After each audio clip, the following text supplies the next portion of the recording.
شروع کرتے ہیں اللہ کے بابرکت نام سے جو بڑا مہربان اور نہایت رحم والا ہے۔ تمام تعریفیں میرے اللہ رب العزت کے لیے ہیں۔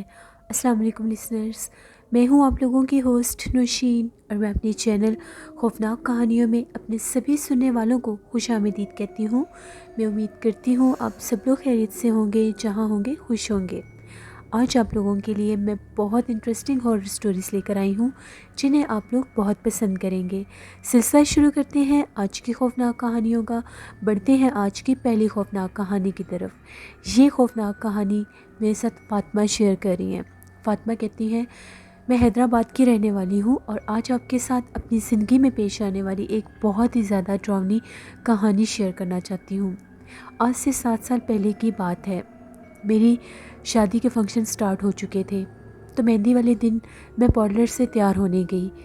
پارلر جو تھا وہ ہم لوگوں کے محلے میں ہی تھا۔ ہم لوگوں کی گلی کو کراس کر کے بالکل جو اپوزٹ سائڈ پر جو گلی بنتی تھی اس کے کارنر پر وہ پارلر ہوتا تھا۔ میں وہاں پر گئی، میں مہندی کے لیے تیار ہوئی تو شام ہو چکی تھی، مغرب کے بعد ہی فنکشن سٹارٹ ہونا تھا۔ میری کزنز مجھے لینے کے لیے آئیں، وہ گھر سے کچھ سامان وغیرہ لینے گئی تھی۔ جب وہ لے کر آئیں تو باقاعدہ میں مہندی کی دلہن بن چکی تھی۔ تو پیدل ہی چل کر جانا تھا کیونکہ گھر پاس ہی تھا۔ جیسے ہی ہم لوگ گھر سے باہر نکلے، ایک دم سے موسم بہت سا خراب ہو گیا۔ بادل تو صبح کے بنے ہوئے تھے لیکن آندھی چلنا شروع ہو گئی۔ اس گلی میں جہاں سے وہ گلی اینڈ ہوتی تھی، وہاں پر ایک بہت بڑا پیپل کا درخت ہوتا تھا۔ اس کو کراس کر کے پھر آگے ہم لوگوں کے گھر کی گلی شروع ہو جاتی تھی۔ ہم لوگ جیسے ہی چلتی چلتی آندھی سے بچتی بچتی اس پیپل کے درخت کے پاس آئیں، ایک دم سے مجھے ایسا محسوس ہوا کہ جیسے میری آنکھوں کے آگے بالکل اندھیرا ہو گیا ہے۔ مجھے کچھ بھی نظر نہیں آ رہا تھا۔ صرف ایک لمحے کے لیے یہ سب ہوا۔ میرا سر اتنی زور سے جیسے چکرانے لگ گیا، مجھے ایسا لگا کہ جیسے بالکل میرے سر کے اوپر کوئی کالے رنگ کا کپڑا گرا ہے۔ میرا سر چکرایا اور میں پیپل کے درخت کے نیچے ہی گر گئی۔ میری کزنس کو تو سمجھ ہی نہیں آئی کہ مجھے کیا ہوا ہے۔ ان لوگوں کو لگا کہ شاید میرا پاؤں کسی چیز کے ساتھ اٹکا ہے اور میں گری ہوں۔ وہ مجھے ہلا جلا رہی تھیں لیکن میں بے ہوش ہو چکی تھی۔ بھاگتی وہ گھر گئیں، گھر میں سے سب آ گئے، مہمان بھی آئے ہوئے تھے۔ جب ان لوگوں نے دیکھا تو میں بے ہوش تھی، مجھے اٹھا کر گھر لے گئے۔ مہندی کی دلہن میں تیار ہوئی ہوئی تھی۔ جیسے مجھے گھر لے کر آئے، میرے چہرے کے اوپر پانی کے چھینٹے مارے گئے تو ایک دم سے میں جاگ گئی، جیسے مجھے ہوش آ گیا۔ تو گھر والوں نے پوچھا کہ تمہیں کیا ہوا تھا؟ مجھے کچھ بھی یاد نہیں تھا مجھے کیا ہوا کیا نہیں۔ میں نے انہیں یہ کہا کہ جیسے میں پیپل کے درخت کے نیچے آئی تو میرے اوپر ایک کالے رنگ کا جیسے کوئی کپڑا سا گرا ہے، مجھے محسوس ہوا تھا۔ پہلے میری آنکھوں کے آگے جیسے اندھیرا سا ہونے لگا، وہ چیز جیسے میری آنکھوں کے سامنے سے آئی اور ایسا لگا کہ اندھیرا ہو گیا ہے، اور پھر باقاعدہ مجھے اپنے اوپر کچھ گرتا محسوس ہوا۔ خیر امی وغیرہ نے صدقہ وغیرہ دیا، مجھے باقاعدہ میرے کپڑے وغیرہ صاف کیے۔ مہندی کا فنکشن سٹارٹ ہو گیا۔ میرے سر میں بہت سخت درد تھا، میرے کندھے بہت بھاری ہونے لگ گئے، یہاں تک کہ مجھے بخار ہو گیا۔ بامشکل میں نے مہندی کا فنکشن اٹینڈ کیا۔ میں نے امی سے یہ کہا کہ مجھے بہت سخت نیند آئی ہے، مجھے سونا ہے، میرے سر میں بہت درد ہے۔ امی بہت پریشان ہو گئی۔ مجھے ایک الگ کمرے میں لٹایا گیا کیونکہ صبح بارات کا فنکشن تھا، تو امی یہی چاہتی تھی کہ میری طبیعت ٹھیک ہو جائے۔ وہ تھوڑی تھوڑی دیر کے بعد آ کر مجھے دیکھ لیتی تھیں۔ تقریباً رات 2:30 بجے کا ٹائم ہوگا تو ایک دم سے مجھے امی کے چیخنے کی آواز آئی، جیسے وہ میرے کمرے کے کونے پر کھڑی ہیں اور بہت اونچی آواز میں وہ چیخی ہیں۔ جیسے میں نے ان کی چیخ کی آواز سنی، میں جاگ گئی اور میں ڈر گئی۔ امی دروازے میں کھڑی ہوئی تھی، میرے کمرے کے دروازے میں۔ میں نے امی سے پوچھا، امی کیا ہوا ہے آپ کو؟ میں گھبرا گئی، پتہ نہیں گھر میں سب خیر ہو۔ ساتھ ہی بالکل دروازے کے سوئچ بورڈ تھا، انہوں نے جیسے ہی لائٹ آن کی، امی کا یہ کہنا تھا کہ جیسے میں تمہارے کمرے میں آئی ہوں، میں نے کمرے کا دروازہ کھولا تو کوئی چھوٹے سے قد کی کوئی مخلوق تھی۔ اس کا قد 2 فٹ یا 3 فٹ ہوگا زیادہ سے زیادہ۔ وہ تمہارے سر کے بال، جیسے اس نے تمہارے سر کے بال پکڑے ہوئے تھے اور ایسا لگ رہا تھا کہ جیسے وہ تمہارے سر کے بال کھا رہی ہے۔ اور جب میں نے اس کو دیکھا ہے، میں چیخی ہوں تو اس کی آنکھیں ایسے سپار کر رہی تھی جیسے ان میں سے روشنی نکل رہی ہے، اور میرے دیکھتے ہی دیکھتے وہ تمہاری چارپائی کے پاس سے غائب ہو گئی ہے۔ میں نے جب یہ بات سنی میں تو بہت زیادہ ڈر گئی. میں نے تو فوراً سے اپنے بال آگے کیے. میرے بال بہت لمبے تھے. اب یقین کریں کہ جب میں نے اپنے بال آگے کیے، ایک سائڈ سے میرے بال باقاعدہ ایسے تھے جیسے کوئی کاٹتا ہے بالوں کو.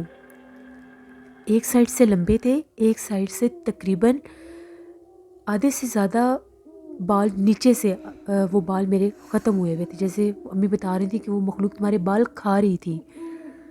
میں تو بہت گھبرا گئی، مجھے بہت ڈر لگنے لگ گیا. میں نے امی سے یہ کہا امی مجھے بہت ڈر لگ رہا ہے، میرے پاس آ جائیں. امی نے کہا اس کمرے سے اٹھ جاؤ. مجھے اس کمرے سے اٹھا لیا، دوسرے کمرے میں لے کر گئے. وہاں پر میری خالہ وغیرہ سب کزنس وغیرہ تھے.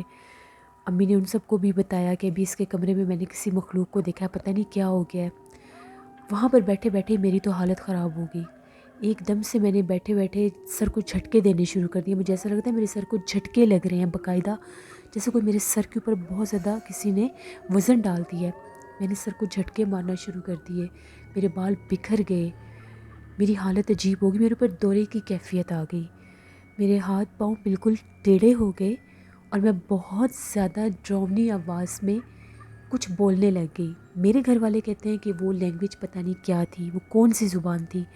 بہت بھاری آواز تھی. میری آواز وہ نہیں تھی، جیسے کسی مرد کی آواز میں پتہ نہیں میں کیا کیا بول رہی تھی. سب ڈر گئے، چیخیں مارنے لگ گئے، کمرے سے باہر نکل گئے. لیکن میری امی میرے پاس سے دور نہیں گئی. میری اس کنڈیشن میں بھی انہوں نے مجھے اپنے ساتھ لگا لیا اور آیت الکرسی پڑھنا شروع کر دی. امی نے جب اونچی آواز میں آیت الکرسی پڑھنا شروع کی، میرے میں اتنی طاقت آ گئی کہ میں نے امی کو ایک ہاتھ سے پیچھے کر دیا. انہوں نے پھر بھی آیت الکرسی پڑھنا شروع کر دی. تیسری دفعہ جب انہوں نے آیت الکرسی پڑھنا شروع کی تو میں وہیں پر بیٹھی بیٹھی میں نیچے گری اور میں بے ہوش ہو گئی. سارے گھر والے جاگ کے، میرے ابو، میرے چاچو، ماموں سب آ گئے وہاں پر. شادی کا جو فنکشن تھا، امی نے ساری بات بتائی کہ یہ مسئلہ ہے، اس کے اوپر تو کسی مخلوق کی حاضری ہوئی ہوئی ہے یا اس کے اوپر کسی جنات کا اثر ہوا ہوا ہے. ہمیں ٹائم ویسٹ کیے بنا کسی کی مدد لینی چاہیے، کیونکہ صبح تو بارات کا فنکشن تھا. ساری تیاریاں مکمل ہوئی ہوئی تھیں. ہم لوگوں کے محلے میں مسجد تھی. اب رات کا ٹائم تھا، وہاں پر کیسے جاتے؟ مولوی صاحب کے گھر کا تو پتہ تھا. بڑی مشکل کے ساتھ مولوی صاحب کے گھر گئے، ان کو جگایا، انہیں ساری بات بتائی، ان سے معذرت بھی کی کہ آپ کو رات کے ٹائم زحمت دے رہے ہیں، لیکن حالات بہت زیادہ، ہماری بیٹی کی کنڈیشن ٹھیک نہیں ہے اور صبح اس کی شادی ہے. مولوی صاحب اور ان کی مسز ہم لوگوں کے گھر آئی. ان کی مسز بھی قرآن پاک پڑھاتی تھیں، بہت نیک تھیں، بہت عبادت گزار تھیں اور وہ دم بھی کیا کرتی تھیں. جب وہ آئیں تو مولوی صاحب نے انہیں ایک پانی دم کر کے دیا تھا کہ یہ جا کر بچی کے چہرے کے اوپر زور سے چھینٹے مارنا. جیسے انہوں نے میرے چہرے کے اوپر چھینٹے مارے، وہ مخلوق پھر میرے اندر حاضر ہو گئی اور وہ بولنے لگ گئی. مولوی صاحب نے وہاں پر بیٹھ کر کچھ پڑھائی کی. انہوں نے کچھ پڑھائی پڑھ کر میرے اوپر دم کیا. میں پھر بے ہوش ہو گئی. مولوی صاحب نے میرے امی ابو سے یہ کہا کہ اس کے اوپر بہت سخت مخلوق کا اثر ہو چکا ہے اور وہ مخلوق اس کے اوپر حاضر ہے. میں اس کو کنٹرول نہیں کر سکتا، لیکن میں نے اس پڑھائی کے ذریعے وقتی طور پر اس سے دور کر دیا ہے.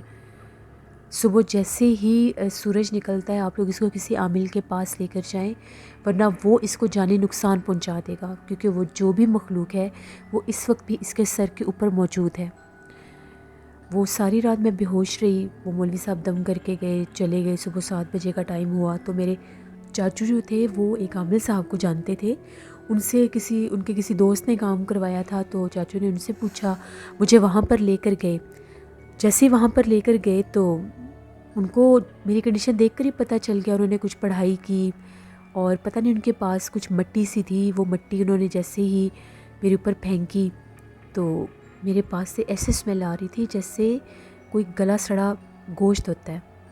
ان کو پتہ چل گیا کہ میرے اوپر شیاطین جنات کا بسیرا. ان کا یہ کہنا تھا کہ یہ اس لڑکی کے اوپر ایک سے زیادہ جنات اس وقت موجود ہیں. پھر انہوں نے میرے رائٹ ہینڈ کے تھم کے اوپر کچھ لکھا اور اس کو اپنے ہاتھ میں پکڑ کر اس مخلوق کو میرے اوپر حاضر کیا. وہ حاضر ہو گئے.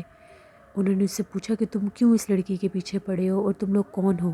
ان کا یہ کہنا تھا کہ وہ کرسچن جنات تھے. وہ اس وقت پیپل کے درخت کے اوپر موجود تھے. ان کا وہاں پر بسیرا ہے باقاعدہ. میں چونکہ مہندی کی دلہن بنی ہوئی تھی، گھر سے باہر نکلی، مائیوں پر بٹھانے کے بعد کہتے ہیں کہ گھر سے باہر نہیں نکلنا چاہیے، تو میں گھر سے باہر نکلی. میں نے وہ چاندی کے اور وہ چمبیلی کے زیورات پہنے ہوئے تھے، ان کی خوشبو کے اوپر وہ جنات اٹریکٹ ہوئے. میرے بال کھلے ہوئے تھے، آندھی تو پہلے ہی چل رہی تھی، تو وہ جنات اس وقت اس درخت کے اوپر موجود تھے. انہوں نے میرے اوپر قبضہ کر لیا، مجھے پکڑ لیا.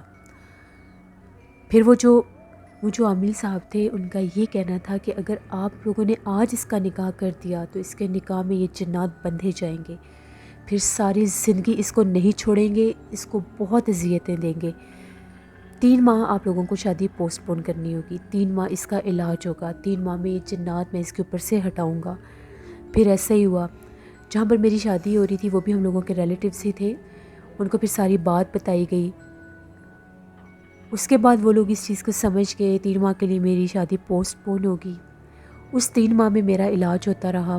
مجھے مختلف قسم کے تعویذ دیتے تھے، وہ کچھ میرے بستر میں لگائے گئے، کچھ مجھے پہننے کے لیے دیے گئے. پہلے جو 7 دن تھے جب انہوں نے میرا وہ اثر توڑنا شروع کیا ان جنات کا، تو ہمارے گھر میں سے اتنی گندی اسمیل آتی تھی. موسٹلی میرے کمرے میں سے بالکل ایسی اسمیل آتی تھی جیسے کوئی گلا سڑا میٹ ہوتا ہے، اس کی اسمیل بہت زیادہ آتی تھی. میرے کمرے میں کوئی پاؤں نہیں تھا رکھ سکتا، اور حیرت انگیز بات یہ تھی وہ اسمیل مجھے نہیں آتی تھی، ان لوگوں کو آتی تھی. اس کے باوجود میرے گھر والے یہ کہتے ہیں، میری امی یہ کہتی ہیں کہ ہم لوگ باقاعدہ وہاں پر کالے رنگ کے سائے دیکھتے تھے، پرچھائیاں ہوتی تھیں، ان کا باقاعدہ وجود ہوتا تھا.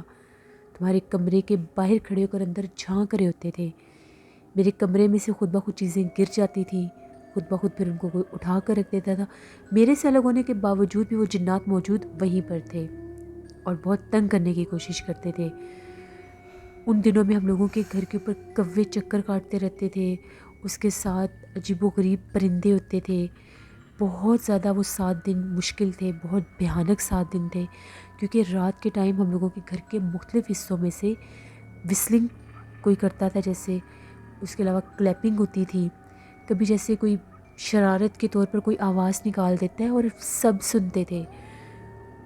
3 ماہ انہوں نے بتایا تھا کہ 3 ماہ اس لڑکی کا علاج ہوگا، اور اس 3 ماہ کے دوران کوئی ان میرڈ لڑکی آپ کے گھر نہ جائے. یہاں تک کہ جو میری چھوٹی بہن تھی اس کو بھی 3 ماہ کے لیے ماموں کے گھر بھیج دیا گیا تھا، کیونکہ وہ جو جنات میرے اوپر تھے اگر وہ میرے اوپر سے ہٹتے تو وہ کسی اور لڑکی کے اوپر جا سکتے تھے. پھر ایسے ہی ہوا، بہت مشکل سے ان جنات سے میرا پیچھا چھوٹا. میں اپنے کمرے میں سوئی ہوتی تھی تو مجھے ایسا محسوس ہوتا تھا کہ میرے بیڈ کے اوپر بہت سے لوگ بیٹھے ہیں. مجھے ان کی باتیں کرنے کی آوازیں آتی تھی. اس وقت مجھے نظر کوئی نہیں آتا تھا، لیکن کبھی مڈ نائٹ میں اگر میری آنکھ کھل جاتی تھی تو میں باقاعدہ دیکھتی تھی کوئی میرے سر کی طرف کھڑا ہے، کوئی میرے پاؤں کی طرف کھڑا ہے، کوئی بیڈ کے اوپر بیٹھا ہوا ہے. بہت ڈراؤنے ان کے چہرے ہوتے تھے. میری میں اتنی ہمت نہیں ہوتی تھی کہ میں چلا سکوں، میں چیخ سکوں. میں خوف کے مارے آنکھیں بند کر لیتی تھی. اللہ اللہ کر کے وہ 3 ماہ گزرے.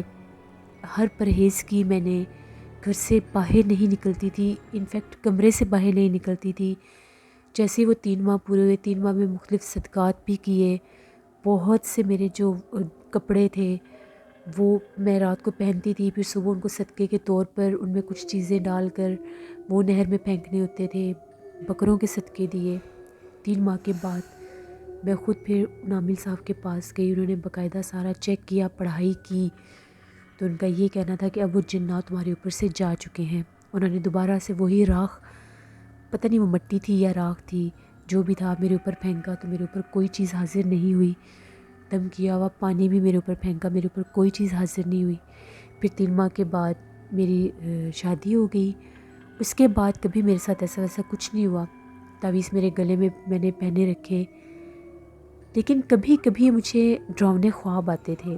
پھر میں نے ان سے رجوع کیا کہ مجھے بہت زیادہ ڈراؤنے خواب آتے ہیں. پھر انہوں نے مجھے یہ کہا کہ جب آپ کے اوپر اللہ کا کرم ہو، جب آپ امید سے ہوں تو تب بھی آپ نے بہت حفاظت کرنی ہے، کیونکہ اس وقت وہ آپ پر حملہ آور ہو سکتے ہیں جب فرسٹ 41 ڈیز ہوتے ہیں. پھر ان میں بھی باقاعدہ جو کرنا تھا، جیسے جیسے تعویذ ان سے دوبارہ لینے پڑے، جو عمل انہوں نے دوبارہ کیے، پھر میں جا کر ٹھیک ہوئی. کیونکہ جب اللہ کے حکم سے جب میں امید سے ہوئی تو جو فرسٹ 41 ڈیز تھے میرا بیبی ہوا تھا. تو ہم لوگوں کے گھر سے بہت زیادہ ڈرامنی آوازیں آتی تھیں رات کے ٹائم. ایسا لگتا تھا جیسے میرے کمرے کے باہر بیٹھ کر عورتیں روتی ہیں، وہ آوازیں نکالتی ہیں، مجھے آوازیں دیتی ہیں کہ دروازہ کھولو، ہم نے اندر آنا ہے. یہ باتیں انہوں نے مجھے پہلے بتائی تھی کہ ایسا ویسا کچھ ہوگا، لیکن آپ نے دروازہ نہیں کھولنا، وہ کمرے میں داخل نہیں ہو سکیں گے. اب الحمدللہ میں بالکل ٹھیک ہوں، اپنی زندگی میں خوش ہوں، لیکن میں نے بہت ٹف ٹائم دیکھا ہے. یہ میری زندگی کی ایک کہانی تھی جو میں نے آپ کے ساتھ شیئر کی. بہت شکریہ فاطمہ آپ کا. پڑھتے ہیں ایک اور خوفناک کہانی کی طرف. یہ خوفناک کہانی وقاص احمد شیئر کر رہے ہیں. وقاص کہتے ہیں کہ آج آپ کے ساتھ میں UK میں رہنے والی ایک عورت تھی، ان کی کہانی شیئر کرنا چاہتا ہوں. ان کا نیم عائشہ تھا. عائشہ کہتی ہیں کہ میں نے یہاں پر بہت اچھی ایجوکیشن میں نے یہاں سے لی، لیکن اس کے باوجود بھی کبھی بھی میں نے اپنے اسلام کو لے کر یا اپنے مذہب سے ریلیٹڈ میں نے کبھی کسی چیز میں کمپرومائز نہیں کیا. ایک دفعہ ایسا ہوا کہ میں ایک جگہ پر کام کرتی تھی، ایک آفس تھا، مجھے وہاں پر جاب مل گئی تو میں نے وہاں پر جاب سٹارٹ کر دی. وہاں پر میرے ساتھ اور بھی مذاہب کے لوگ تھے. میری ایک بہت اچھی دوست تھی، وہ انڈین تھی، ہندو تھی وہ. تو میں اس کے مذہب کی بہت رسپیکٹ کرتی تھی، جو بھی ان کا اپنا تھا، اور جو میرا ریلیجن تھا وہ اس کی بہت رسپیکٹ کرتی تھی. ہم لوگوں نے کبھی بھی اس چیز کو ہماری دوستی میں آنے نہیں دیا تھا. اس کا بہت اسٹرانگ بلیف تھا یہ جنات وغیرہ پر اور غیر مرئی مخلوقات پر. میرا بھی تھا، لیکن کبھی زندگی میں میرا ان چیزوں سے کوئی آمنا سامنا نہیں ہوا تھا. ہم لوگ جس آفس میں کام کرتے تھے اس کی بلڈنگ کو جب ڈیمالش کیا گیا تو ہمیں وقتی طور پر ایک اور بلڈنگ میں شفٹ کر دیا گیا. وہ جو بلڈنگ تھی کافی بڑی بلڈنگ تھی، اس کے 3 فلور تھے اور ابھی کچھ کنسٹرکشن وہاں پر ہو رہی تھی. ہم لوگوں کے جو آفس تھے وہ 3rd فلور پر تھے، گراؤنڈ فلور پر ابھی سارا کام چل رہا تھا. تو ایک دفعہ ایسا ہوا، میری طبیعت بہت زیادہ خراب تھی. تو میں نے اپنے باس سے بات کی کہ میری طبیعت بہت زیادہ خراب ہے، مجھے ہیڈیک بھی تھا، مجھے فیور بھی تھا. تو ان کا یہ کہنا تھا کہ جو گراؤنڈ فلور ہے وہاں پر ہم لوگوں نے باقاعدہ، ہم لوگوں کا ایک میڈیکل سٹاف ہے، ہم لوگوں نے وہاں پر ایک نرسری بنائی ہوئی ہے، آپ وہاں پر جائیں، کلینک ہے وہاں پر، ڈاکٹرز بھی ہوں گے، نرسز بھی ہیں، تو وہ آپ کو وہاں پر کچھ میڈیسن دیں گی، آپ تھوڑی دیر ریسٹ کرنا تو آپ ٹھیک ہو جاؤ گی. میں نے اپنی فرینڈ کو لیا ساتھ، ہم لوگ نیچے آ گئے. جیسے ہی ہم لوگ نیچے آئے تو بھی وہاں پر بہت اندھیرا تھا، گراؤنڈ فلور پر بہت زیادہ کام ہو رہا تھا کیونکہ وہ جگہ بہت زیادہ بڑی تھی. اب وہاں پر جس طرف ہمیں بتایا گیا تھا کہ وہاں پر وہ کلینک بنا ہوا ہے باقاعدہ، اس طرف جب ہم لوگ جانے لگے تو وہ گیلری تھی، اس گیلری کو کراس کر کے جانا تھا. وہ بہت اندھیری جگہ تھی، ایسے لگ رہا تھا جیسے یہاں پر روشنی کا کوئی نام و نشان بھی نہیں ہے. اور وہاں کا جو ٹیمپریچر تھا وہ بھی بہت زیادہ ڈیفرنٹ تھا. وہاں پر ایکسٹرا ہم لوگوں کو سردی فیل ہو رہی تھی، ٹھنڈ محسوس ہو رہی تھی مخصوص اس گیلری میں. ابھی ہم لوگ اس کے سینٹر میں ہی تھے تو ایک دم سے پتہ نہیں کہاں سے ایک آدمی ہم لوگوں کے سامنے آ گیا. پتہ نہیں وہ کسی کمرے سے نکلا، ہم اندھیرے میں نہیں دیکھ سکے، یا پتہ نہیں وہ پہلے سے وہاں کھڑا تھا، واٹ ایور، وہ بالکل سامنے آ گیا. اس نے ہمیں بڑے غصے سے روکا اور پوچھا کہ تم لوگ یہاں پر کیا کر رہی ہو، تم لوگ کون ہو، یہاں پر کیوں آئی ہو. آج سے پہلے میں نے اس گارڈ کو وہاں پر نہیں دیکھا. ہم نے اسے یہ بتایا کہ میری طبیعت بہت سا خراب ہے، تو ہم تو یہاں پر جو کلینک بنا ہے سٹاف کے لیے وہاں پر آئے ہیں. اس نے کہا یہاں پر کوئی کلینک نہیں ہے، یہاں پر کوئی سٹاف نہیں ہے، یہاں پر کچھ بھی نہیں ہے، تو تم لوگ جاؤ یہاں سے. ہم نے کہا نہیں، تم شاید نئے آئے ہو، یہاں پر تو سٹاف ہے باقاعدہ، یہاں پر ڈاکٹرز ہیں، نرسز ہیں. اس نے جس کمرے کی طرف ہم اشارہ کر رہے تھے اس نے 1 سیکنڈ میں اس کو کھول کے کہا دیکھو یہاں پر کون ہے. اور وہاں پر کوئی بھی نہیں تھا، اندھیرا تھا وہاں پر، بالکل خالی سا بڑا سا ہال کمرہ تھا. ہم لوگ کافی سرپرائز ہوئے. خیر ہم لوگ وہاں سے اسے کچھ نہیں کہا ہم لوگوں نے. ہم لوگ اس دروازے سے باہر نکلیں، جیسے ابھی ہم لوگ اس گیلری میں ہی تھی، ایک دم سے میرے دل میں خیال آیا کہ میں اس سے پوچھتی ہوں کہ جب یہاں پر کوئی نہیں ہے تو تم یہاں پر کیا کر رہے ہو. ابھی ہم لوگ 3-4 قدم آگے بڑھے ہوں گے، پیچھے پلٹ کر دیکھا تو وہ آدمی کہیں تھا ہی نہیں. وہ کہاں غائب ہو گیا، وہ کہاں چلا گیا، کچھ پتہ ہی نہیں چلا. ہم لوگ تو بہت ڈر گئی. ہم لوگ تو فوراً سے اوپر آفس میں آئے. ہم نے یہ بات اپنے باس کو بتائی. وہ کہہ رہے تھے کہ ایسا پاسبل ہی نہیں ہے، نیچے تو ہم لوگوں نے باقاعدہ ڈاکٹر ہیں، نرسز ہیں، آپ لوگ آئے میرے ساتھ. ہمیں وہ نیچے لے کر آئے. اب وہ 2 گیلریز تھیں جو ایک دوسرے کے اپوزٹ تھیں. ہم لوگ دوسری سائڈ چلے گئے تھے. انہوں نے یہ کہا کہ ادھر تو بھی کنسٹرکشن سٹارٹ ہی نہیں ہوئی ہے، وہاں پر تو کوئی ہال نہیں ہے، وہاں پر تو کچھ بھی نہیں ہے، وہاں پر تو کوئی گارڈ بھی نہیں ہے، وہاں پر تو آپ کو کوئی غلط فہمی ہوئی ہے۔ ہم لوگ جب وہاں پر گئے وہ بات بالکل سچ تھی، وہاں پر صرف وہ گیلری ضرور تھی، وہاں پر کوئی کمرہ نہیں تھا، کوئی ہال نہیں تھا جس کا دروازہ اس نے ہمیں کھول کر دکھایا۔ وہاں پر ایک سنگل دیوار تھی، وہ کمرہ کہاں گیا، وہ آدمی کہاں گیا، ہم نے اس کا گیٹ اپ بھی بتایا تو ان کا یہ کہنا تھا کہ ہم نے آج تک ایسے کسی آدمی کو رکھا ہی نہیں جس کا گیٹ اپ ہم لوگ بتا رہے تھے۔ ہم لوگ تو بہت ڈر گئی، میری تو پہلے طبیعت خراب تھی، میری فرینڈ کی بھی طبیعت خراب ہونے لگ گئی کہ یہ کیسے ممکن ہے، ہم خود اس سے بات ہوئی ہے ہماری۔ خیر میں نے وہاں سے کچھ میڈیسن لی۔ آفٹر 1 ویک ہم لوگ آفس آئیں تو جانے کا جب ٹائم ہو تو ایوننگ ہو جاتی تھی، جیسے ہی ہم لوگ نیچے آئے گراؤنڈ فلور سے ہو کر ہی جانا ہوتا تھا، ایک دم سے نہ چاہتے ہوئے بھی ہم لوگوں کی اسی گیلری کی طرف نظر پڑی تو ہم نے اسی گارڈ کو اسی ڈریس میں وہاں پر کھڑے دیکھا۔ اس کا چہرہ بہت ڈراؤنا تھا۔ جیسے ہی ہم لوگوں نے اس کو دیکھا تو ہم لوگ ڈر گئیں۔ اس سے پہلے کہ ہم لوگ کچھ بولتے وہ ہم لوگوں کے سامنے وہاں سے غائب ہو گیا۔ ہم لوگ دونوں اس کی آئی وٹنس تھیں، وہ غائب ہو گیا۔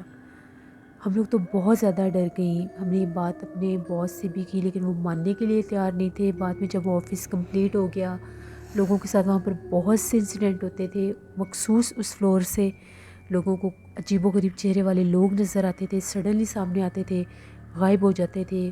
ایک عورت نظر آتی تھی، وہ لوگ تو اس چیز کو ایکسیپٹ کرتے ہی نہیں تھے، مانتے ہی نہیں تھے، ایڈمٹ ہی نہیں کرتے تھے، بس یہی کہتے تھے کہ آپ لوگوں کی وجہ سے لوگوں میں ڈر پھیل گیا، خوف پھیل گیا، آپ نے زیادہ لوگوں کو ڈرا دیا، ایسا کچھ بھی نہیں ہے۔ تو ہم لوگوں نے وہ جاب بھی چھوڑ دی۔ پھر میں اور میری فرینڈ ہم لوگوں نے ایک اور جگہ پر دونوں نے مل کر ہی ہم لوگوں نے وہاں پر اپلائی کیا تھا، پھر ہمیں وہاں جاب مل گئی۔ وہاں پر ہم لوگوں کے ساتھ ایسا کچھ بھی نہیں ہوا۔ تو یہ میری ایک سٹوری تھی جو میں نے آپ کے ساتھ شیئر کی۔ بہت شکریہ وقاص احمد آپ کا۔ لسنرز یہ تھی آج کی خوفناک کہانی ہے۔ اپنا فیڈ بیک مجھے ضرور دیں، آپ لوگوں کو کیسی لگی۔ آپ لوگ بھی اپنی خوفناک کہانیاں شیئر کر سکتے ہیں ڈسکرپشن باکس میں دیے گئے ای میل آئی ڈی noshin57@gmail.com پر۔ اس کے علاوہ آپ لوگ مجھے کمنٹ باکس میں بھی سٹوری شیئر کر سکتے ہیں۔ ہارر اردو سینٹر پر انشاءاللہ میں بہت جلد کوئی نیو ناول آن ایئر کروں گی جو بہت ہارر ہوگا اور بہت انٹرسٹنگ۔ آپ لوگ ضرور ہارر اردو سینٹر کو بھی جا کر سبسکرائب کریں اور سپورٹ کریں۔ نیلا وائس آفیشیل میری سسٹر کا چینل ہے، ان کو بھی جا کر سبسکرائب کریں اور سپورٹ کریں۔ انشاءاللہ کل آپ لوگوں کے ساتھ پھر ملاقات ہوگی کسی نئی خوفناک کہانی میں۔ جہاں رہیں خوش رہیں، اپنا بہت سا خیال رکھیے گا۔ Thank you for watching, stay blessed, اللہ نگہبان۔